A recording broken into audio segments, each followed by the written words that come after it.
पुदिना लावण्यासाठी मी एका बरणीला बारीक बारीक होल पाडलेले आहेत आणि त्याच्यामध्ये मी आता हे नारळाची शेंडी घालते। नारळाच्या शेंडीमुळे ओलावा जास्त वेळ टिकून राहतो।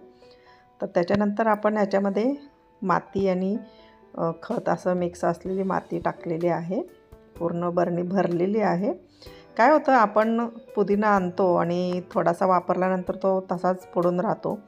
त्याच्याऐवजी आपण जर त्याची देठं या अशा बरणीमध्ये छोटे छोटे होल पाडून त्याच्यामध्ये जर घातली ना मातीमध्ये, तर चांगला पुदिना फुलतो।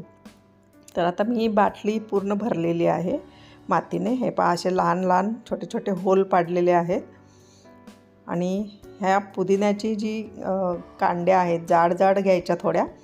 ह्या पुदिन्याच्या कांड्या आपण प्रत्येक होलमध्ये अशा खोचायच्या आहेत, म्हणजे त्या चांगल्या तग धरतात मातीमध्ये।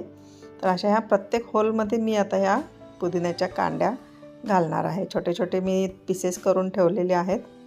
अशा प्रकारे सर्व होलमधून आपण पुदिन्याच्या काड्या ह्या रोवलेल्या आहेत। आपण आता याच्यावरती पाणी स्प्रे करणार आहोत आणि बॉटलमध्ये देखील थोडं पाणी घालणार आहोत।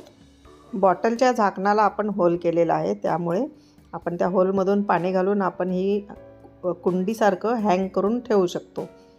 आपल्याला स्वयंपाकामध्ये वारंवार पुदिना लागतो आणि अशा प्रकारे जर आपण पुदिना लावला तर फ्रेश पुदिना आपल्याला वापरायला मिळतो। 15 दिवसानंतर बघूयात हा कसा बहरलेला आहे पुदिना। हे पहा, एकदम फ्रेश, मस्तच।